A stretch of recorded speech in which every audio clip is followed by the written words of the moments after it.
Doctor pregnancy டைம்ல சுத்தி இருக்கிற எல்லாரும் இப்படி படு அப்படி படுன்னு அட்வைஸ் பண்ணுவாங்க. மெடிக்கலா எந்த பொசிஷன் பெஸ்ட் ரேட்டிங் போனா எனக்கு எக்ஸ்பிளைன் பண்ணுங்க. ஷூர். உங்களுக்கு உங்க பாப்பாக்கும் எந்த பொசிஷன் கம்ஃபர்டபுளா இருக்கும்னு 0 to 10 ஸ்கேல்ல பார்க்கலாமா? கட்டாயம் கூடாது. நாள் ஆக ஆக ப்ரெஷர் அதிகமாகும் உங்க பாப்பாக்கு. அண்ட் உங்களுக்கும் கம்ஃபர்டபுளா இருக்காது. ஸோ இதுக்கு 0 தான் கொடுப்பேங்க. அப்ப மல்லாக்க படுக்கிறது மல்லாக்க படுக்கிறதுக்கு 3 மார்க் கொடுக்கலாம். ஏன்னா நேரா படுக்கும்போது உங்க உடம்பு வெயிட் எல்லாமே பாப்பாக்கு ரத்த பாப்பாக்கு ரத்த ஓட்டம் கம்மி ஆயிடும். பாப்பாக்கு நியூட்ரிஷன் கம்மி ஆக கூடாது இல்லையா? அதனால 3 பாயிண்ட்ஸ் தாங்க.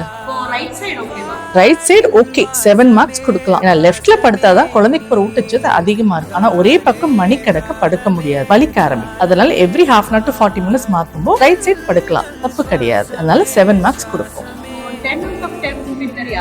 ஆப்வியஸ்லி லெஃப்ட் சைடு தான். நான் லெஃப்ட் சைடு படுக்கும்போது குழந்தைக்கு போற ஊட்டச்சத்து அதிகமா இருக்கு, கிட்னி ஃபங்க்ஷன் நல்லா இருக்கு. அதனால வர கால் வீக்கங்கள் எடிமா குறையுது. அதனால லெஃப்ட்ல படுக்கிறது தான் அட்வைஸ் பண்ணுவோம். ஆனா ஒரே பக்கம் நான் சொன்ன மாதிரி மணிக்கணக்கா இருக்க வேணும். Every half an hour to 40 minutes மாத்திட்டே இருங்க.